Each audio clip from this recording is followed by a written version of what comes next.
거룩하신 하나님 아버지, 은혜를 감사합니다. 오늘도 우리에게 귀한 시간 주셨사오니 기도로 하나님께 나아가기 원합니다. 우리를 인도하여 주시옵소서. 예수님 이름으로 기도드립니다. 아멘. 찬송가 440장 하나님께 찬양드립니다. 어디든지 예수 나를 이끌면 어디든지 예수 함께 가려네. 예수 함께 아니 가면 낙없고 예수님과 동행하면 겁없네. 어디를 가든지 겁낼 것 없네. 어디든지 예수 함께 가려네. 세상 친구 모두 나를 떠나도 주와 동행하면 외로움 없겠네. 가는 길이 위태하고 험해도 어디든지 예수 함께 가려네. 어디를 가든지 겁낼 것 없네. 어디든지 예수 함께 가려네. 어두운 그늘 나를 애워쌀 때에 주가 함께 계심 믿고 자려네. 죽은 후에 천국에서 깨어나 예수 함께 길이 살리라. 어디를 가든지 겁낼 것 없네. 어디든지 예수 함께 가려네. 아멘. 하나님 말씀 로마서 6장 19절에서 23절입니다. 한 절씩 교독하겠습니다. 너희 육신이 연약함으로 내가 사람의 예대로 말하노니 전에 너희가 너희 지체를 부정과 불법에 내주어 불법에 이른 것 같이 이제는 너희 지체를 의에게 종으로 내주어 거룩함에 이르라.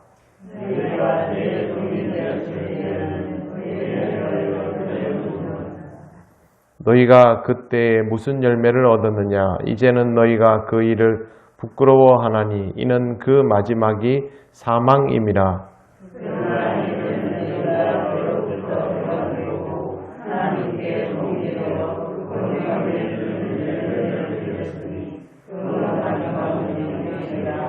같이 읽겠습니다. 죄의 삭은 사망이요 하나님의 은사는 그리스도 예수 우리 주 안에 있는 영생이니라. 아멘. 네, 오늘 말씀 첫 구절은 지난 주일에 설명을 이미 한번 드렸기 때문에 복습의 의미로 보시면 더 좋을 겁니다. 일단 우리가 어떤 형태로든 주인이 아니라 종일 수밖에 없다라는 사실을 받아들이는 것이 우선입니다. 물론 우리는 종이 되고 싶어 하지 않습니다. 그리고 바로 이 부분이 우리를 종 만드는 이유이기도 합니다. 의의 종이 되는 것보다는 어떻게든 내 인생의 주인이 되어야 하겠다라고 생각하기 시작하면 결국 의의 종이 되어야 하는 것을 거부하려 듭니다. 아담과 하와가 선악과를 먹은 이유도 바로 여기에 있습니다. 종일 수밖에 없는 존재가 종이기를 거부하면 종이 아니게 되는 것이 아니라 다른 것에 종이 되어버리는 것입니다. 이 부분이 먼저 해결이 되어야 합니다. 그러니 죄의 종이 되지 않으려면 의의 종이 되려고 자청해야 한다라는 것이죠.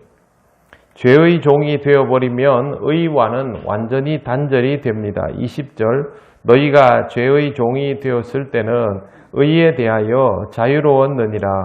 자유롭다라는 말은 좋은 의미가 아닙니다. 단절되어서 끊겼다는 뜻이죠. 신앙적인 삶을 저버리고 세상적으로 살아가는 것이 자유롭다라고 느끼는 경우들이 있습니다.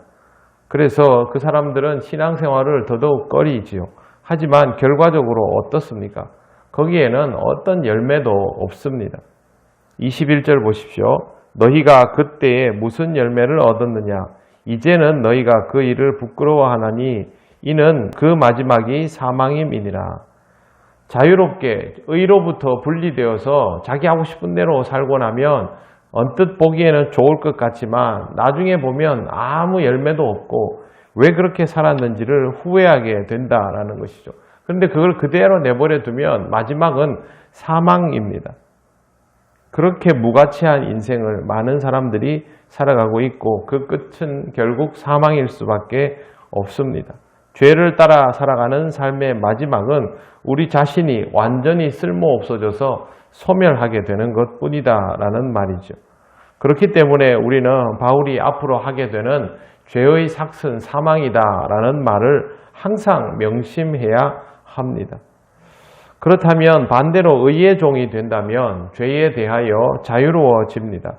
죄로부터 해방이 되려면 반드시 의의 종이어야 하는 것이죠. 22절 보십시오. 그러나 이제는 너희가 죄로부터 해방되고 하나님께 종이 되어 거룩함에 이르는 열매를 맺었으니 그 마지막은 영생이라. 죄로부터 해방되고 하나님의 종이 되어 산다면 결국에는 거룩함에 이르는 열매를 맺게 된다라는 것이죠. 의의 종은 결실이 있습니다. 시간이 지난 삶을 후회할 필요가 없는 것이죠.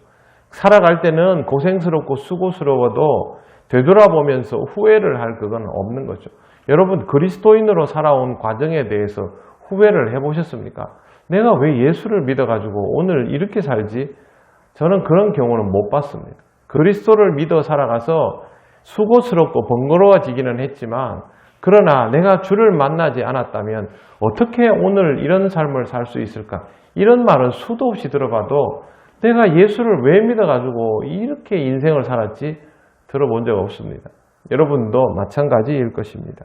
그래서 의의 종이 된다는 것은 그토록 중요하고 더구나 마지막은 영생입니다.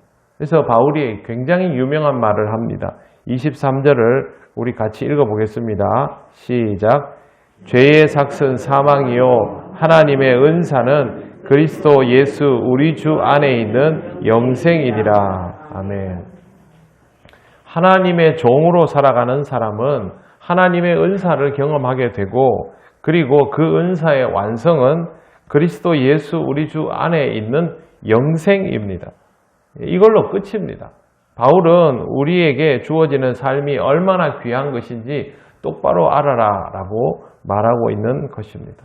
우리가 누리고 있는 것에 대해서 여러분 특별한 의미를 스스로에게 부여하시기를 바랍니다.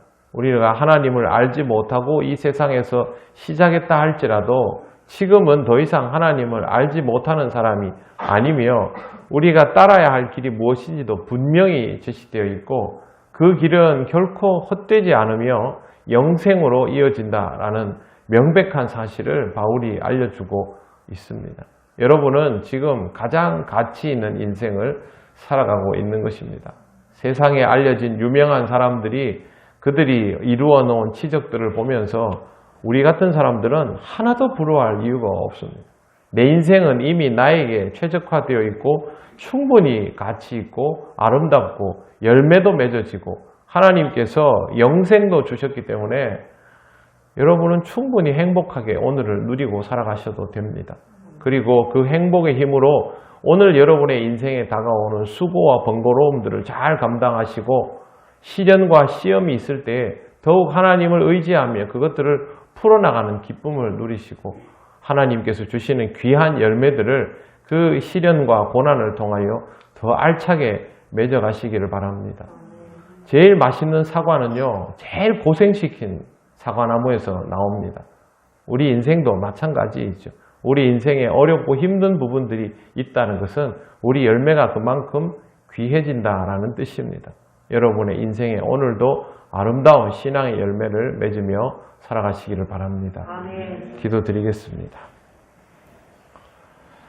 하나님 감사합니다. 우리에게 주어진 삶이 하나님께서 얼마나 우리를 귀히 여기고 주신 것인지를 잘 기억하게 하시고 죄에 붙들려 죄의 종으로 살아가는 것이 아니라 그 죄를 털고 의의 종으로 살아가며 의의 결실을 맺으며 하나님 주시는 영생을 누리는 삶이 되게 하여 주시옵소서.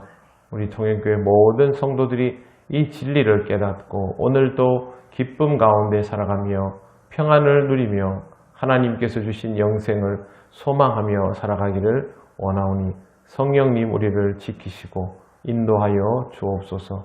오늘의 모든 것을 주님께 맡겨오며 예수님 이름으로 기도드립니다. 아멘. 하늘에 계신 우리 아버지, 아버지의 이름을 거룩하게 하시며 아버지의 나라가 오게 하시며 아버지의 뜻이 하늘에서와 같이 땅에서도 이루어지게 하소서. 오늘 우리에게 일용할 양식을 주시고 우리가 우리에게 잘못한 사람을 용서하여 준 것 같이 우리 죄를 용서하여 주시고 우리를 시험에 빠지지 않게 하시고 악에서 구하소서. 나라와 권능과 영광이 영원히 아버지의 것입니다. 아멘.